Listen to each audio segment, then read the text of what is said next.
Pindaan Akta Komunikasi dan Multimedia 1998.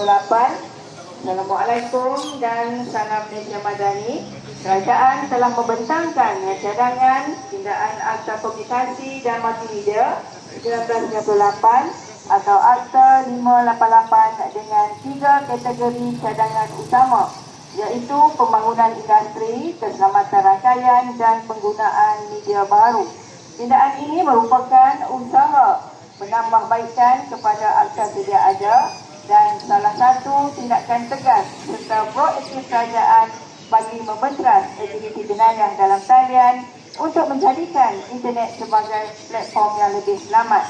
Lebahan disampaikan oleh Pejabat Penerangan Daerah Bandar Baru. Sekian, terima kasih. Lebahan berkenaan dengan Artificial Intelligence Fact Check Assistant ataupun AIFA.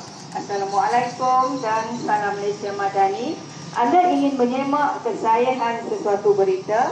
Kini lebih mudah dengan AIFA. Hanya dengan beberapa langkah mudah, anda boleh mendapatkan maklumat yang sahih. WhatsApp simpan nombor 03-8688-7997 dalam telefon anda. Saya ulangi, simpan nombor 03-8688-7997 dalam telefon anda. Mesej, hantar mesej dengan maklumat atau berita yang ingin anda semak. AIFA akan memproses permintaan anda dan memberikan jawapan berdasarkan sumber yang sahih.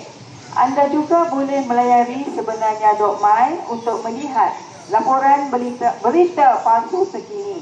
Jangan mudah terpedaya dengan berita palsu. Gunakan AIFA sebagai rujukan anda untuk memastikan maklumat yang tepat dan sahih. Sebarkan kepada keluarga dan rakan-rakan agar kita semua menjadi masyarakat yang bijak menilai maklumat. Sekian, terima kasih. Salam Malaysia Madani.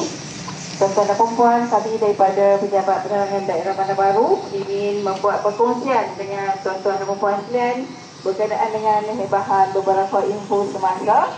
Yang pertama sekali, hebahan berkenaan dengan keselamatan dalam talian, peranan kita sebagai komuniti. Keselamatan dalam talian adalah tanggungjawab bersama untuk melindungi diri dan komuniti daripada ancaman cyber. Kesedaran dan pendidikan amat penting dalam mengelakkan risiko seperti penipuan, buli cyber dan penyebaran maklumat palsu. Komuniti boleh bertindak dengan berkongsi maklumat keselamatan, melaporkan ancaman atau aktiviti mencurigakan, menyokong kempen kesedaran cyber dan mendidik generasi muda tentang keselamatan digital.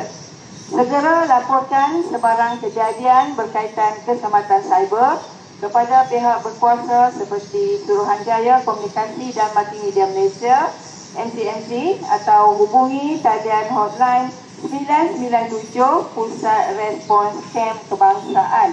Marilah kita bersama-sama membina persekitaran digital yang selamat dan positif. Sekian, terima kasih.